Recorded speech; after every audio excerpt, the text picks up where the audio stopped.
Each week for the next month or two, we'll be watching inventory closely to see if any of the final homeowners in the pandemic mortgage forbearance system are choosing to list and sell their homes rather than renegotiate and stay in.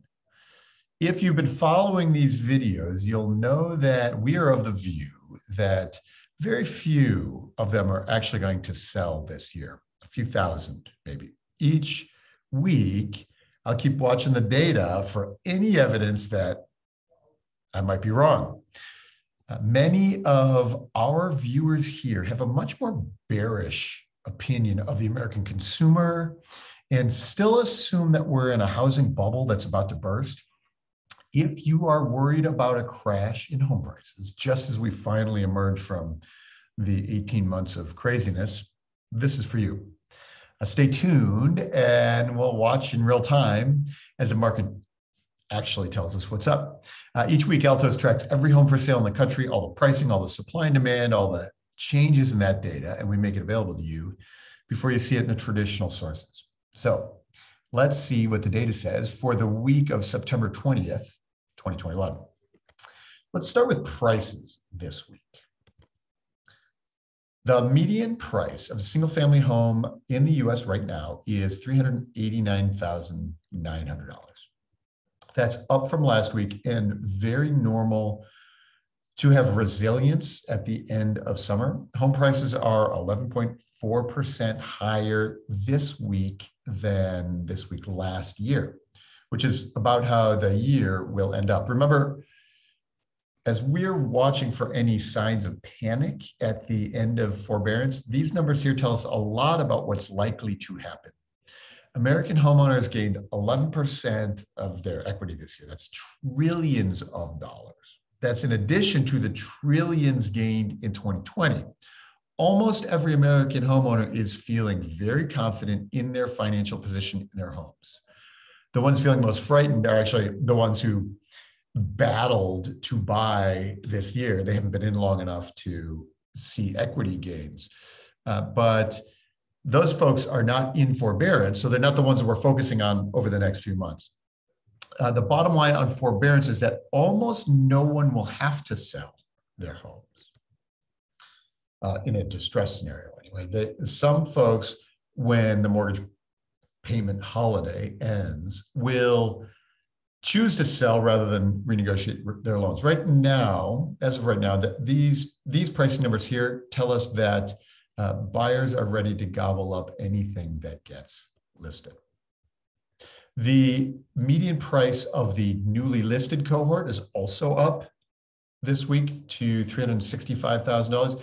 Keep your eye on this one over the next few months. If demand is weakening, you'll see this number ratchet down quickly. That's the light colored line here. So in normal fall markets, the new listings price bounces around a bit and doesn't then have a sustained pullback until the holidays. That's when the market resets for the new year.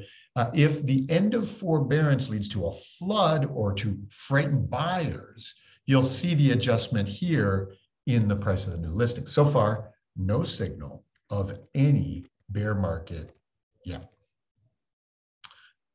Here's another leading indicator to watch. This is price reductions. Normally, there are 35% of the homes on the market that take a price cut before they sell. When demand is strong, fewer take a cut. Right now, only 28% have price reductions currently. So you can see the dark line here. The market is less nuts than last year at this time and has backed off nicely from the frenzy earlier this year. So price reductions will climb gently as the year progresses.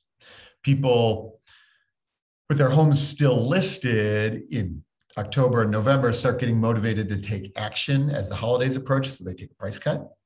Like our other pricing measures, the price cuts will show us any acute changes in demand very quickly. If there are no buyers, first thing I do is cut my price. Again, no signs yet of any bear conditions. And that brings us to inventory.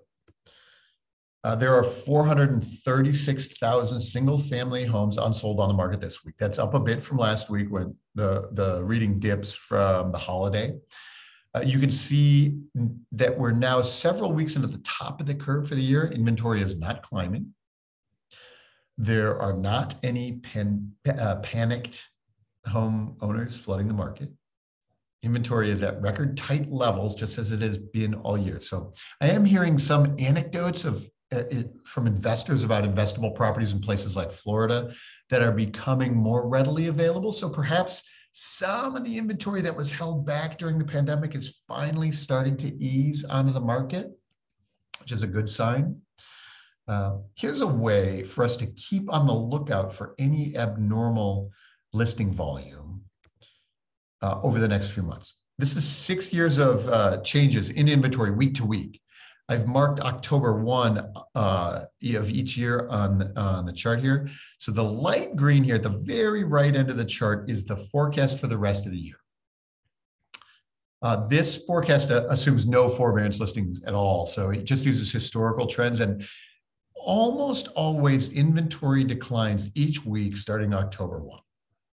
There might be a blip or two here. You can see it if you squint. You can see in 2017 and 2018, one little blip here and there. But over the next 4 to 8 weeks, if we see weekly increases in inventory, those could be attributable to forbearance exits. So if the light green line here moves above the line, that's going to be significant.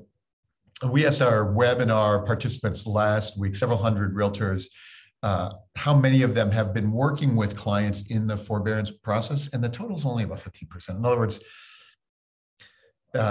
it's just another confirmation that homeowners are not panicked, they're not lining up to sell. Very few signals of that. Okay, let's wrap this week with another leading indicator about buyer demand.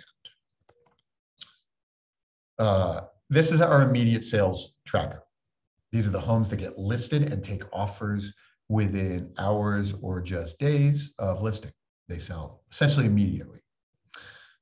A lot of agents around the country are using coming soon marketing tactics to avoid some of the headaches of listing and showing properties. They're drumming up demand before the house is even listed.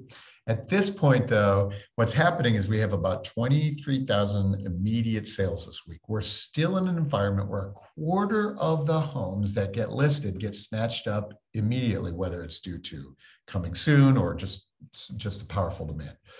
If we have any sign of cooling, this number must decline. So it'll decline with the fall season anyway, but we haven't even seen that yet. Okay, I hope you follow the logic here. Whether you're bearish or bullish on the real estate market, your intrepid reporter here is, I'm here to share the data with you. If you're watching these and asking, Mike, my local market is different. Some people tell me hotter, some people tell me cooler. Can we look at the local market? The answer is yes. Go to altosresearch.com right now and run a report for your local market. It's free. You can see anywhere in the country. There's a link in the description below. Click that. If you're a realtor, make sure you book time with our team. You want to have your clients see the data as soon as it becomes available. In this competitive market, they need you to keep them informed. So realtors, book a demo with us, with our team. Make sure that you are in front of your competition. As always, subscribe to the YouTube channel to get these videos every week. That's all the time we have for this week. More next week. See you then.